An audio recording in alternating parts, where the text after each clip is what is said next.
January 1879. The British Empire, the most powerful military on the planet, had just been dealt a shocking and humiliating blow. At Isandlwana, an entire column of over 1,000 redcoats was annihilated by the Zulu Kingdom. News of the defeat sent shockwaves through London. For many, it was the first they'd even heard that their country was at war in southern Africa. And while a handful of survivors had made a heroic last stand at Rorke's Drift, the central pillar of the British invasion of Zululand was shattered, its commander forced into a hasty retreat. The British were on the brink of total disaster. The Zulus, confident after their astonishing victory, were pressing their advantage. For the remaining British forces, now isolated deep in enemy territory, it was their darkest hour.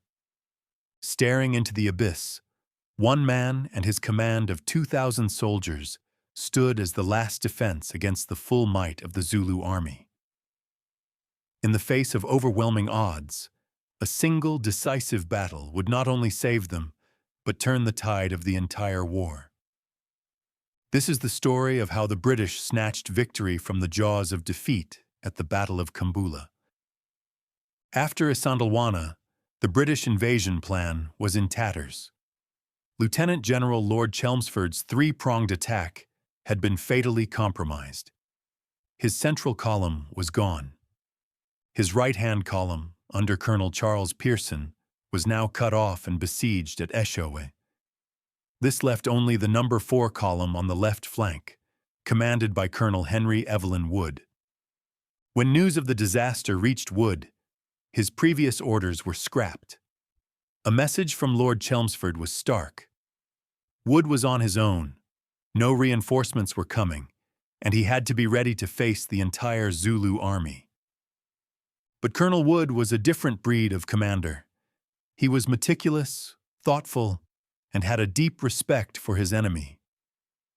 Having seen their capabilities firsthand, he knew the mistakes of Isandlwana, an unfortified camp, a scattered firing line, and a fatal underestimation of Zulu speed, could not be repeated. He pulled his column back to a carefully chosen defensive position, a long, narrow, flat-topped ridge known as Kambula. Here, he would make his stand, and he would not be caught unprepared. Wood's choice of Kambula was a masterclass in defensive strategy. The steep-sided plateau was a natural fortress, and he immediately set his men to work improving it. This wouldn't be an open camp like Isandlwana. Learning the bloody lessons from that defeat and the successful defense at Rorke's Drift, Wood ordered the construction of a formidable bastion.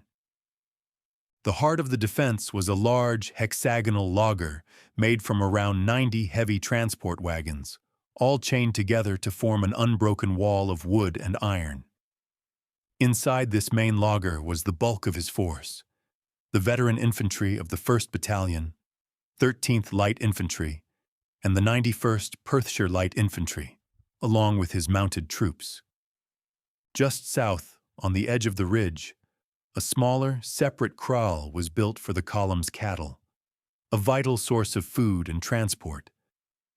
Both the main laager and the cattle kraal were surrounded by deep trenches and earth parapets, giving his riflemen cover and creating another obstacle for any attackers. On a slight rise north of the cattle kraal, his men built a stone redoubt, a small, self-contained fort that dominated the northern approaches. This fort housed 2 companies of infantry and 2 artillery pieces and was connected to the cattle kraal by a thick wooden palisade, closing off any potential gap. The artillery was the final piece of his deadly puzzle. 4 7-pounder guns were placed in the open ground between the main laager and the northern redoubt, their fields of fire calculated to sweep the ground where the main Zulu attack was expected.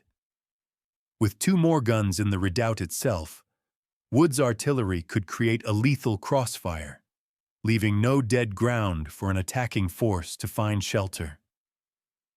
All told, Wood commanded just over 2,000 men, This included 121 Royal Artillery and Royal Engineers, 1,238 infantry, and 638 mounted men. It was a tiny force compared to what was coming, but they were well armed, well trained, and now exceptionally well defended.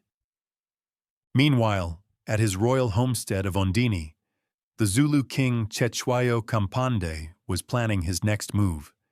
He was pleased with the victory at Isandlwana, but, as a shrewd political operator, he may have still been hoping for a negotiated peace. He didn't want to see his army needlessly shattered against fortified positions. His orders to his supreme commander, Chief Munyamana Kankengalele, and the 20,000-strong main impi were clear. They were to support the local Abakulusi clan, who were being harassed by Wood's patrols, but they were not to assault a fortified British camp. The plan was to lure the British out into the open, to draw them into a fight on ground of the Zulus' choosing, where their numbers and time-honored tactics could deliver another Isandlwana. But on the windswept plains of northern Zululand, orders from a royal kraal were about to collide with the pride and fury of victorious warriors. The storm that was about to break over Kambula started gathering the day before, on a different mountain. On March 28, 1879, Colonel Wood made a calculated but ultimately disastrous move. To try and divert Zulu attention and break the local Abakulusi clan, he authorized an attack on their stronghold of Hlobane Mountain. Hlobane was a natural fortress, a flat-topped mountain with steep, treacherous sides. Wood split his mounted force into two columns. One, under Lieutenant Colonel Redvers Buller, would climb the eastern side and sweep the plateau for cattle. The other, under Lieutenant Colonel John Russell, would take the lower western neck. The operation went wrong from the start. A heavy thunderstorm in the pre-dawn darkness hampered the ascent, with flashes of lightning giving away the British positions to Zulu marksmen. Still, by dawn, Buller's men were on the summit, rounding up cattle. But then, the unthinkable happened. As Buller's men were busy on the mountaintop, their lookouts saw a chilling sight to the south. 5 enormous columns of Zulu warriors, a vast army, advancing across the plain. This wasn't a local force. This was the main Zulu impi, 20,000 strong, moving with terrifying speed. They had been marching to reinforce the Abakulusi and had arrived at the worst possible moment for the British. The hunters had become the hunted. Panic set in. The mission was abandoned in a desperate scramble for survival. Buller's only way out was down a treacherous, boulder-strewn track known as the Devil's Pass. As his troopers tried to force their horses down the slope, the emboldened Abakulusi warriors swarmed them, firing from cover and closing in for hand-to-hand combat. The retreat turned into a bloody, chaotic rout. Men and horses tumbled down the pass. Some troopers were cornered and killed, with Zulus reportedly throwing some to their deaths from the cliffs. Lieutenant Colonel Buller, a man of incredible physical courage, repeatedly rode back into the chaos to save his men, actions that would later earn him a Victoria Cross. Seeing the main impi approaching, Russell's column had already retreated, leaving Buller's force to fight its way out alone. The Battle of Hlobane was a catastrophic defeat for the British. They lost 15 officers and over 100 soldiers, plus another 100 of their African allies. It was a humiliation that shattered the morale of Wood's mounted troops. The exhausted and traumatized survivors streamed back to the Kambula camp all evening, bringing with them tales of horror and the terrifying news that the main Zulu army was now just miles away and heading straight for them. The night of March 28th was grim for the men in the Kambula laager. In the distance, they could hear the Zulu impi celebrating its victory at Hlobane. The British were demoralized. Their mounted arm was shattered, and they knew an overwhelming force was poised to strike. The ghost of Isandlwana loomed large in every soldier's mind. They were isolated, outnumbered 10-1, and reeling from a fresh defeat. This was their darkest hour, and the fate of the entire column hung precariously in the balance. Colonel Wood had built his fortress. Now he and his men would find out if it could withstand a Zulu storm. Dawn on March 29, 1879, broke with a grim sense of anticipation. Soon after sunrise, scouts returned with the news everyone dreaded. The impi was on the move. By 11 a.m., Wood had confirmation. An army of nearly 21,000 Zulu warriors, including veterans from Isandlwana, would attack Kambula around noon. This vast force, however, was at a major disadvantage the British didn't yet know about. The warriors had been marching for days and hadn't eaten in 3. They were exhausted and hungry, but their spirits were soaring after the victory at Hlobane. They were confident of another triumph, and many were now armed with Martini Henry rifles taken from the British dead. Command of the impi fell to Chief Ntshingwayo Kamahole, the same general whose brilliant horns of the beast tactic had been so devastating at Isandlwana. He planned to do it again, but in Colonel Wood, he faced an opponent who had studied that defeat and was determined not to repeat it. As news of the attack spread, Colonel Wood, projecting an aura of absolute calm, made a brilliant psychological move. Confident his defenses could be manned within 90 seconds, he ordered his men to have their dinners. It was a powerful message. There was no need to panic. We are ready. At about 12:45 p.m., the orders came. Tents were struck, reserve ammunition was handed out, and Wood's 2,000 men took their battle stations. And then they saw them. Across the plain, about 5 miles away, the Zulu impi was advancing, not as a mob, but in 5 huge, disciplined columns, a river of black shields and spears flowing toward them. The Zulus deployed into their classic impondo zankomo, the horns of the beast formation.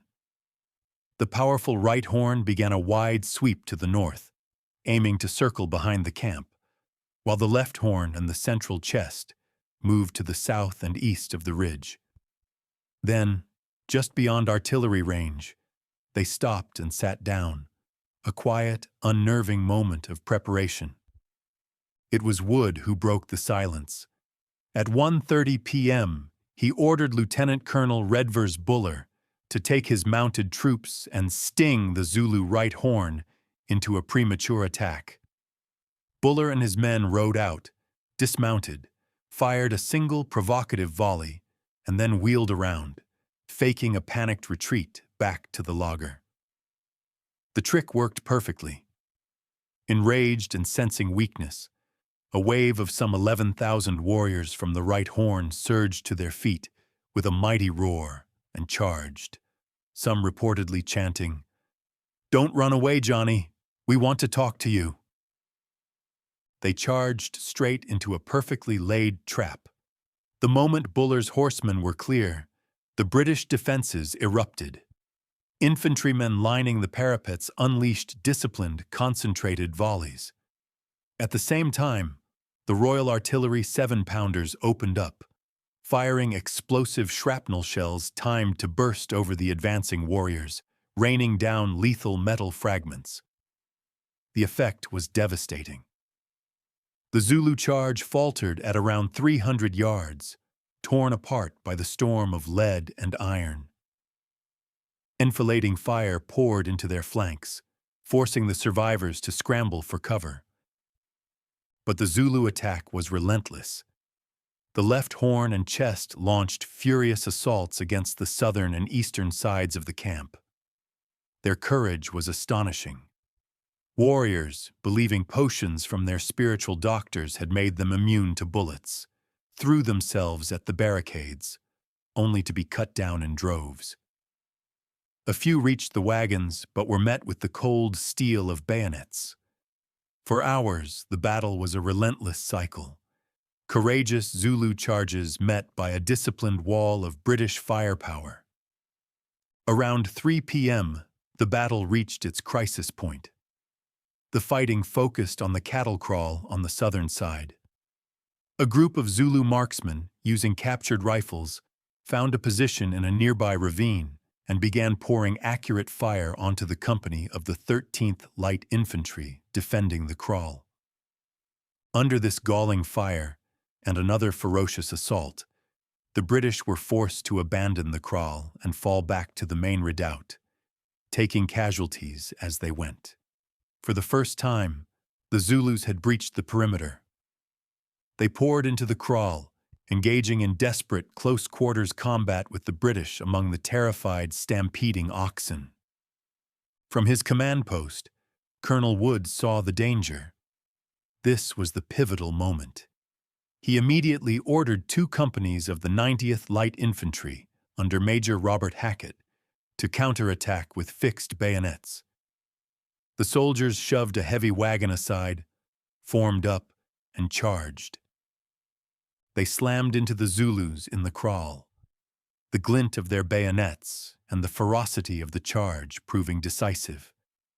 The Zulus broke and were driven back out of the kraal and over the edge of the ravine. As they retreated, British soldiers lined the crest and poured volley after volley into the packed warriors below. The crisis was over. The line was restored. This counterattack was the turning point. The Zulu momentum was broken. For over 3 hours, they had charged with almost unbelievable bravery into a meat grinder. At approximately 5:30 p.m., facing the brutal reality of their failure, the Zulu commanders ordered a withdrawal. The great impi, decimated and dispirited, began to pull back. But for the Zulus, the horror wasn't over. Colonel Wood saw a chance not just for victory, but for annihilation. As the Zulu regiments retreated, he unleashed Buller's mounted troops. What followed was a slaughter. Enraged by their defeat at Hlobane and fueled by the memory of Isandlwana, the colonial horsemen showed no mercy. They chased the fleeing Zulus for over 7 miles, riding them down and shooting them from the saddle. Captain Cecil Darcy of the Frontier Light Horse was recorded telling his men, "No quarter boys." Behind them, British infantry and their African auxiliaries combed the battlefield, killing any wounded or hiding Zulus they found. The butchery only ended when dusk and a rising mist finally halted the chase. As the sun set on March 29th, the full scale of the day became horrifyingly clear. The ground around Kambula was a scene of utter carnage, black with the bodies of fallen Zulu warriors. In just 4 hours of fighting, the British had fired an astonishing 138,000 rounds of rifle ammunition and 1,077 artillery shells. The casualties told the story of a brutally one-sided victory. The British force suffered 18 men killed and around 65 wounded. Zulu losses were catastrophic. While an exact number is impossible to determine, burial parties counted nearly 800 bodies near the camp. With the hundreds more killed during the ruthless 7-mile pursuit, modern estimates place the total Zulu dead at between 2,000 and 3,000 men. In a single afternoon, the Zulu army suffered losses that may have doubled those they inflicted on the British at Isandlwana. A massive grave, 200 feet long and 10 feet deep, was dug to bury the Zulu dead. So why was Kambula such a stunning British victory when Isandlwana had been a catastrophic defeat? The answer is a mirror image of Zulu disadvantages and British adaptation. At Isandlwana, the British were caught in the open, their forces scattered, their command confused. The Zulus executed their horns of the beast encirclement perfectly, overwhelming the British firing line and forcing the close-quarters fight they were built for. At Kambula, every one of those factors was reversed. Colonel Wood had learned Isandlwana's lessons and applied them with ruthless efficiency. His force was concentrated in a superbly prepared, fortified position. The wagon, laager, trenches, and redoubt completely neutralized the Zulu tactic of encirclement. The horns had nothing to envelop. Instead of a fluid, open battle, the Zulus were forced into frontal assaults against an entrenched, technologically superior enemy. This brought the massive difference in weaponry to the forefront. A Zulu warrior armed with a spear and a cowhide shield was a formidable hand-to-hand fighter, but his shield offered almost no protection from a high-velocity Martini Henry round, and none at all from artillery shrapnel. The entire Zulu military doctrine was based on closing with the enemy as quickly as possible. At Kambula, they were never allowed to. Wood's disciplined volley fire and strategically placed artillery created a kill zone the Zulus simply could not cross without suffering unbearable casualties. Furthermore, Wood used his forces brilliantly. Goading the Zulu right horn into a premature attack with Buller's cavalry was a stroke of genius. It threw off the coordination of the entire Zulu assault, allowing the British to defeat the army in sections. The decisive bayonet charge to retake the cattle kraal showed Wood's cool head under pressure and the discipline of his infantry. Finally, the relentless cavalry pursuit, while brutal, was devastatingly effective. It turned a defeat into a rout and ensured the Zulu army's psychological collapse was absolute. The Zulus, for their part, made critical errors. They ignored King Cetshwayo's explicit orders not to attack a fortified position. Goaded by Buller's cavalry and overconfident from recent victories, their commanders committed them to exactly the kind of battle they were least likely to win. The fact the warriors were exhausted and hadn't eaten in 3 days undoubtedly played a role in their inability to sustain the assault. Kambula proved, in the most brutal way imaginable, that incredible courage was no match for disciplined firepower from a prepared position. The story of the Anglo-Zulu War is filled with moments of incredible bravery and devastating tragedy on both sides. If you want to understand more about this pivotal conflict and other forgotten wars of the Victorian era, make sure to subscribe and hit the bell icon for more documentaries from our channel. The impact of the Battle of Kambula was immediate and total.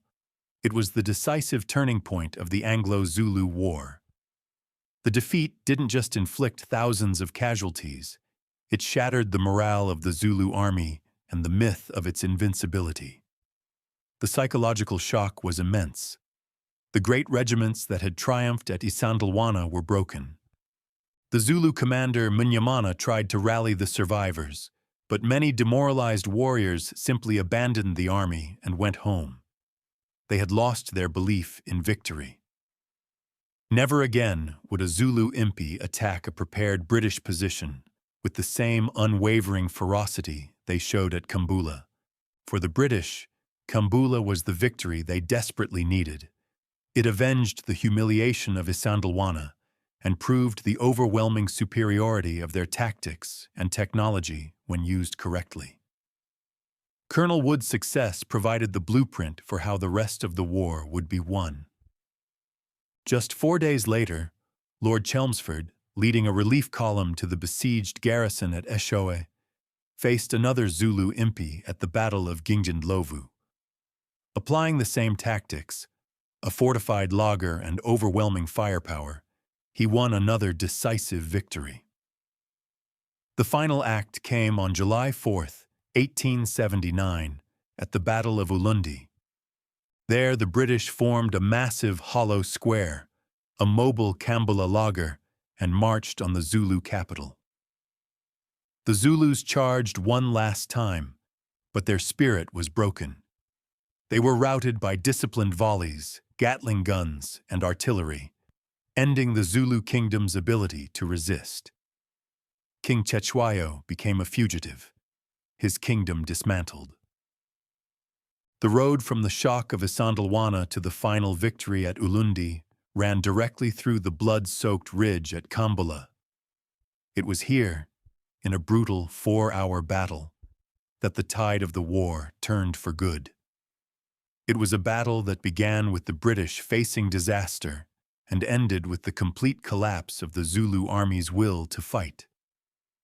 Kambula demonstrated that while Isandlwana was a failure of British command, it was not a failure of British military might.